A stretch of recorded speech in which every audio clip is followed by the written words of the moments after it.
Ladies and gentlemen,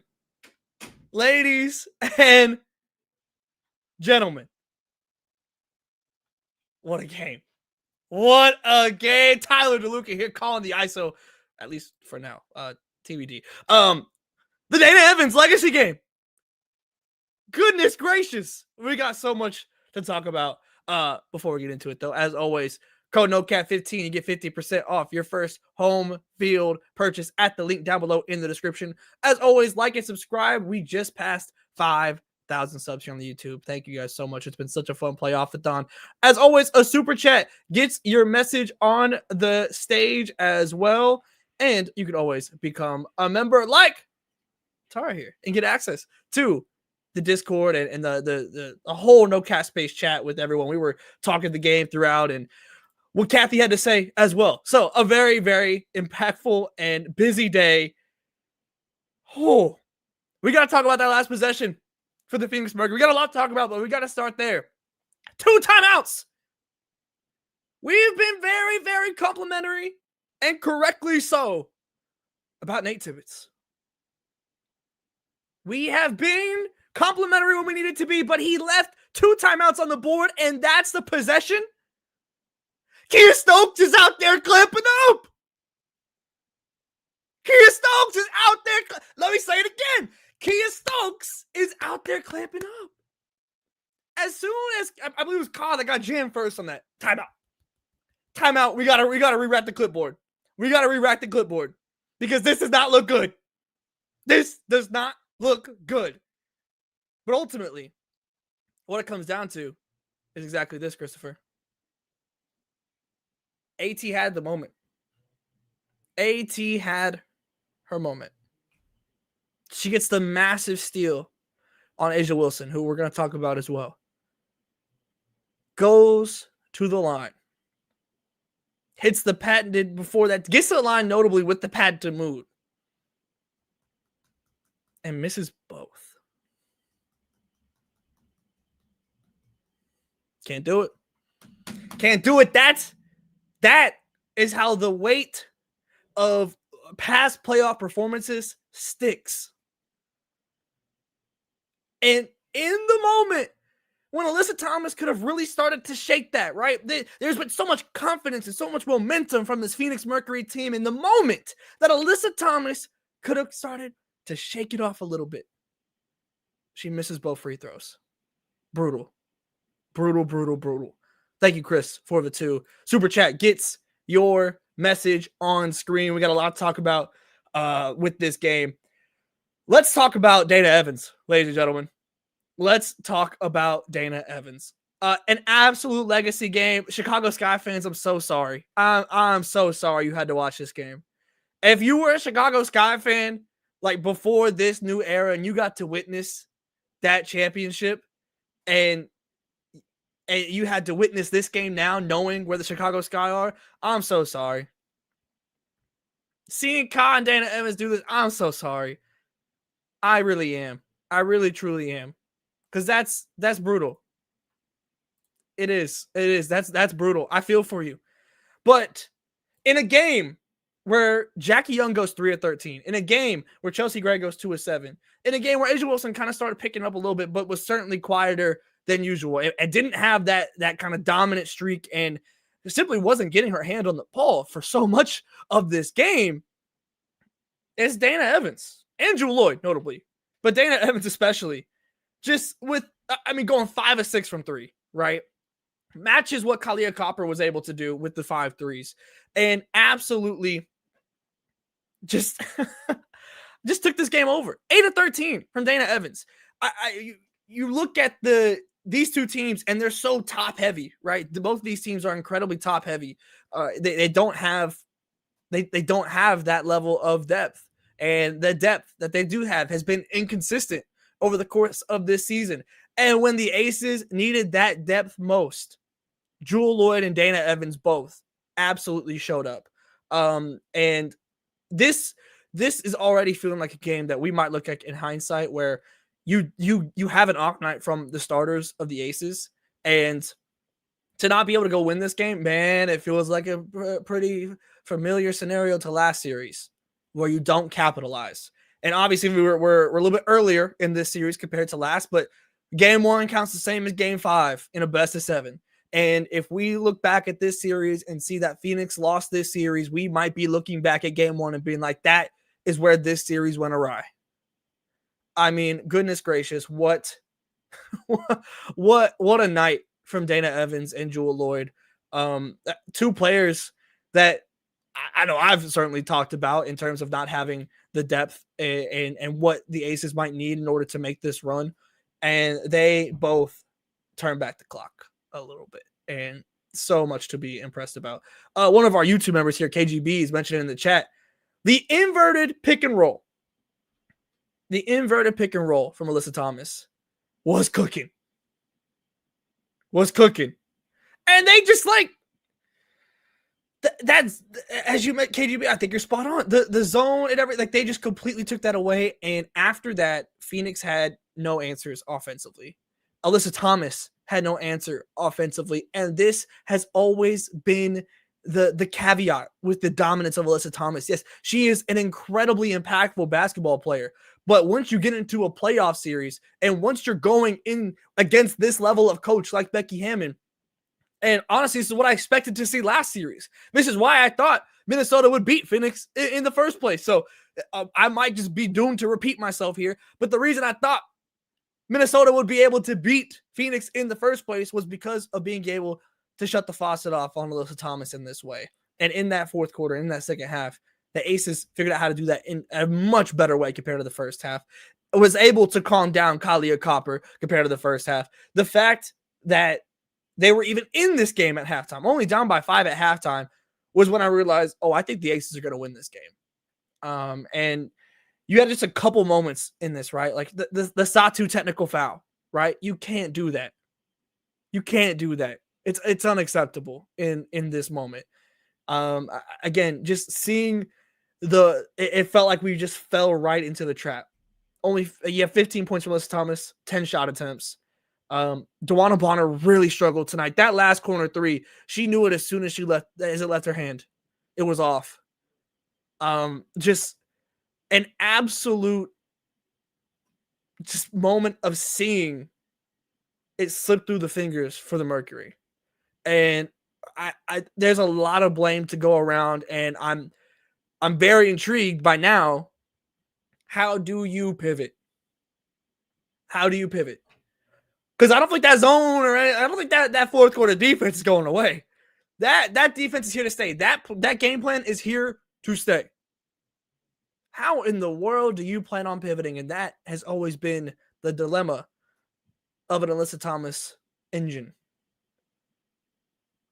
I saw a chat earlier in here. They've lost both game 1s of the last 2 series. Right here. Yes. 100%. I'd be pretty shocked if this is a sweep. I'll put it like that. I don't think we're going to get a sweep. This is an Aces team that has been here before. There's a lot of players on this Mercury team that have never been over the hump. They've never been able to achieve that. While you look on Vegas, and it's the opposite. And I feel like if you go down the roster, there's something I could say for everyone on Phoenix. I might be a bit harsh, but what I'm getting at is there's a lot of blame to go around for Phoenix. And you got to win that game. You're in Vegas. You hold Asia to a bad night for Asia Wilson standards. We got to talk about that. How long? It felt like Asia went an entire quarter without just the ball, not even shooting. The ball touching her fingertips. And you still go and you fumble this game. You still go and let it slip through your fingers. I mean, you just got to be sick to your stomach if you're the Mercury. You really do. You really have to be sick to your stomach. That last play, bro. 2 timeouts. 2 timeouts.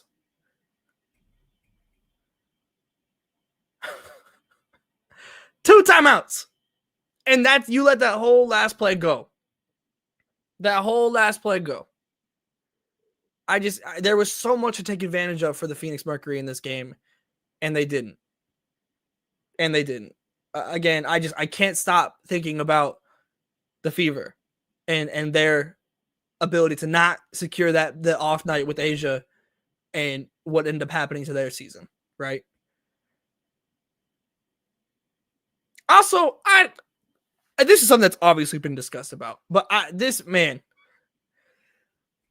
Thomas has such a unique, and I'm trying to be careful on how I word this because I'm not even saying it is inherently wrong for Alyssa Thomas, but she has a very unique whistle in the sense of her ability to use the physicality to drive. And what I really couldn't shake out of seeing all the drives, and again, not that it is inherently wrong. I'm not saying that. But I can't stop thinking about that foul that Aaliyah Boston got on Meg Gustafson just for backing down. And obviously, it was a flop from Meg. But, like, we've seen those type of fouls. And it is so intriguing to me the way that Alyssa Thomas gets officiated. And again, like, it's just different. It's just different in the way that she gets to use her strength. And I mean, she might be the strongest player in the entire league. So do it. Absolutely. Like I'm not, this is not a knock on AT by any means. I just genuinely find it intriguing seeing some of I think the foul on Jackie, right? That's a foul on Jackie. Like she did not get there in time. But like there's just a couple where my goodness. Like, and again, I'm not even saying that I think that like I want them to be called fouls inherently, but it's just different. It's just different. I mean, what a game.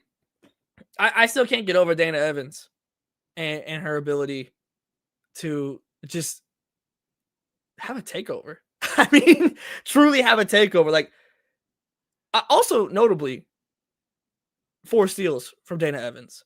Like, there's just like if Jewel Lloyd or Dana Evans is going like that, I just don't know if Phoenix has enough. I just don't know if Phoenix has enough in order to keep up with that. And you already saw like the knocks in game 1. I'm like, everyone is leaving with some degree of bumper bruise. Everything. I mean, AT had the hand, Sammy Whitcomb had the knee, Chelsea Gray had the ankle again, Jewel Lloyd was down for a little bit, Jackie Young was getting the gun thing on the sidelines. Everyone's leaving with something, and it's just game 1. It's just game 1. Like, this is going to be an absolute war. And I tell you, for me, going into game 2,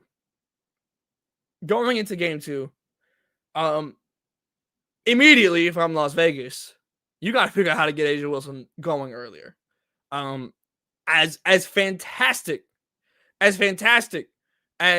Jewel and Dana were, you're not banking on that every game. You're just simply not. If you get it, that's fantastic, but you're not banking on that, right? You're not banking on that, and you have to try and figure out a way to get A'ja Wilson rolling, because it just never felt like, even when she did kind of get rolling in like the end of the third quarter going into the fourth, it never felt like the dominance of it, you know, like in that way, like we've known, like the inevitability of A'ja Wilson that can occur.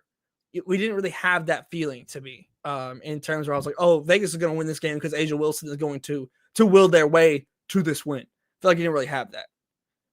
You got to get that, because if you can get that, I don't know what to tell you. It's A'ja Wilson. For Phoenix, the inverted pick and roll was working fantastically. And as much as you can use that and succeed with that, amen.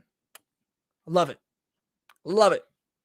But as soon as that zone pops out,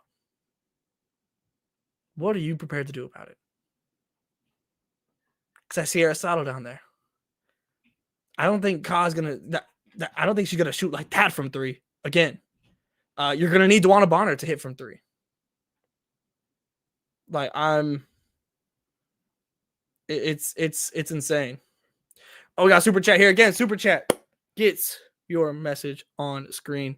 If y'all want to talk Kathy, we also can. I know we had our video drop here on the YouTube, but if you have any Kathy thoughts, drop it in the super chat and we can talk about that as well. Because goodness, Merck had enough they no longer use. See, and I hope they didn't use up everything tonight. I hope they didn't use up everything because they didn't leave with the win. They didn't leave with the win. Joe, I'm sending thoughts and prayers your way along with Sammy Whitcomb. I can't believe she came back out on the court. Because she might be bionic. Like that was crazy. I thought she was cooked. But Joe, as always, thank you for the 2 super chat gets your comment on the screen. KGB, I see the 1As. Yes, it literally is. It's Lex Luthor. Just 1A. That was Alyssa Thomas in the first half with that inverted pick and roll. They had nothing for it until they did. And when they did, Phoenix had absolutely no other idea. Absolutely no other idea.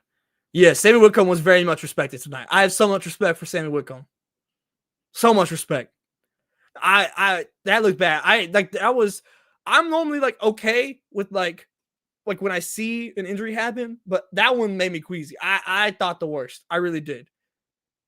I really did. I see a comment from RD. Aces performed really good, but yet it's just a 3-point game. Yeah, I think, but it's a 3-point game where you have a great Kalia Copper game. You have, again, 21 points from Asia. Like, yes, that is good. Like, that is a good production level. However, that was far from Asia Wilson's best game. Jackie and Chelsea obviously did not play well. Melissa Smith had 4 missed free throws, right? There's just a lot in this game that you have so much more to give on the bone to me from the Vegas perspective than you do from Phoenix. In terms of like what we saw tonight and like what was left on the table, Phoenix just absolutely got shut down. Phoenix just got absolutely shut down. Whereas Vegas, they survived a bad game from their big three. They survived a bad game and had other players step up. Like I feel confident Beckett on Jackie Young. I feel confident in that.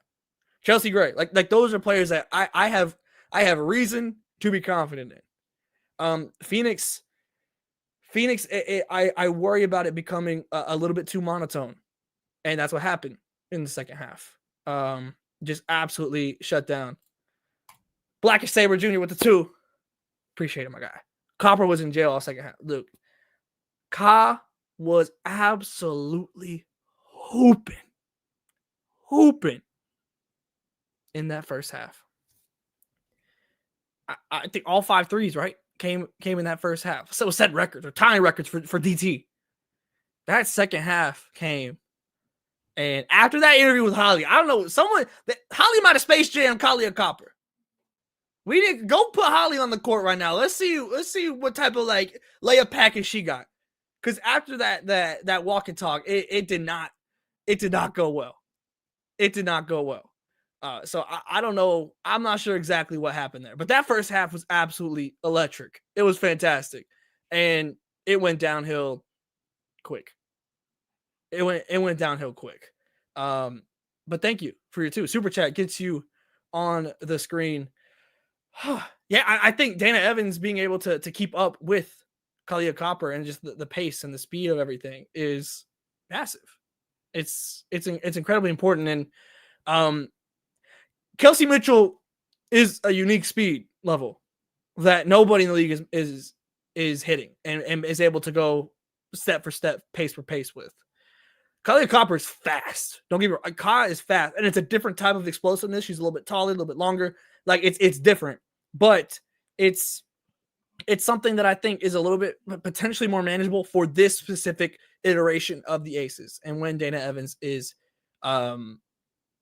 doing what, especially when she's on like that offensively, they just weren't able to take advantage of her defensively, and to try and play her off the court. Nothing ever happened to do that, and with that, like you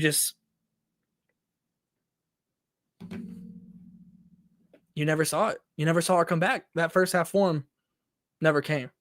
It never came. Again, super chats, get your messages on the screen. Going forward, I mean, goodness, Alyssa Thomas, what are you prepared to do about it? That is, if not now in this moment, to change your narrative forever, I don't know when. It has to happen now. This is the series that can change the legacy of Alyssa Thomas forever. Forever and ever. And she played well. But when you miss the free throws down the stretch, the faucet gets turned off down the stretch, it just continues to reiterate and bring to front of mind the talks of her playoff performances and if you can win a WNBA championship with Alyssa Thomas as your number one. And this is it. The production is all there, but it's just that last step, that last little hump that she has not been able to get over. And this was one of those games where she could have absolutely started to shift that narrative and obviously shift the series, being able to take game one in Vegas. There's a lot left on the bone for Vegas in this game. I don't know how much pivoting and changes that Phoenix can make. I'm incredibly interested in what that looks like. I saw earlier, like the idea of potentially Kalani Brown and just trying to go big and play through the paint. That might be something you just have to try. Obviously, the spacing when you do that with Liz Thomas is problematic, but it gives you just a different style of big, different from Natasha Mack. And obviously, Kalani Brown's been out of this rotation for a very long time, but you might just have to try and go for it, right? We saw we saw Aaliyah Nye get a couple minutes, like this is a time to kind of throw everything at the wall that you have. Even as Bill mentions, workshop in the middle of the finals is not ideal. This is not, believe me, this is not the way I would map it out. I just don't know how many other options you have. Greer mentioned Bonner leading the team in field goal attempts. Bad. Not good. Not a good thing. Not a good thing. Not a good thing. Especially when it's 4-13. Again, Phoenix can win games off the strength of their star power. They can win, like if they keep this rotation, they can win games off the strength of their star power. They can, 100%, no doubt. It was a better game from Wnba Bonner, an extended great performance into the second half from Ka. Seeing just, Satu was 6 of 12, 3 of 7, 4 of 4, 4 assists, 4 rebounds. Just a couple of silly bad IQ moments, just like with a technical foul or things like that. And obviously, Liz Thomas. You have players on this team that can just go and win you games. And they might. And I expect them to. I don't think they're getting swept here.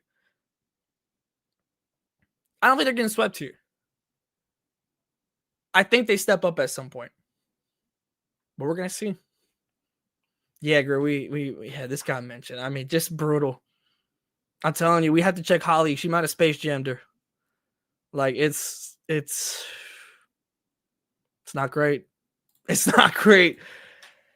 I'm incredibly intrigued to see what this bounce back for Phoenix looks like, because this is the underdog off. Both these teams say that they are the underdogs in this series. They've been saying it. This is a Phoenix Mercury team that ultimately I do think is going to play their best basketball with their back against the wall. That's just the personality of this team, how do they do that? How do they get there sooner? How do they get there before it's too late? That's what I'm interested in seeing. That's what I'm interested in seeing. But right now, I mean, what a win for Vegas to be able to take this. We'll do a little last call here for any super chats. do a little last call in the chat here. But if you haven't, I'll plug this now to see if we have any more before I hop off here. But our video on Kathy Engelbert's press conference. me and Greer went in. We went quote for quote. We talked about the Caitlin Clark quote. We talked about the on your knees quote. We talked about Kathy trying to pull the girl dad maneuver. We talked about it all. It's here on the YouTube channel. You gotta subscribe because you never know. We try and be quick with it. Whenever news happens, whenever something happens, we try and be quick with it to get you the coverage that you need. So you gotta be subscribed and you gotta hit the bell to make sure you're notified every time a video drops. But folks, the playoff-a-thon, it continues. I appreciate y'all tapping in with me here tonight. As always, we're gonna have we'll have the full squad here. We'll have the full squad here, and we're making sure. I still got this on the board right here that the Aces are winning the finals from Shawnee. And one way or another, whether it's going to be the greatest victory lap or a shame like no other, we will be bringing up that on on the whiteboard. But we'll be live here on Sunday. So make sure you're tapped in here. Make sure if you want to join the Discord chat and be here with all the discourse through us all day, every day, including the No Cat Space community, you can become a member here on the YouTube channel or NoCatSpaceWB.com and get additional content as well, our print and podcast content. You can find every link down below in the description. I appreciate y'all for tapping in with me here tonight for game 1 of the WNBA finals. We'll be live after every single game. And then immediately once this series is done, we are into the NCAA. So there's a ton of stuff coming here from us at No Cat Space. Make sure you stay tapped in across the board, and I'll see you soon.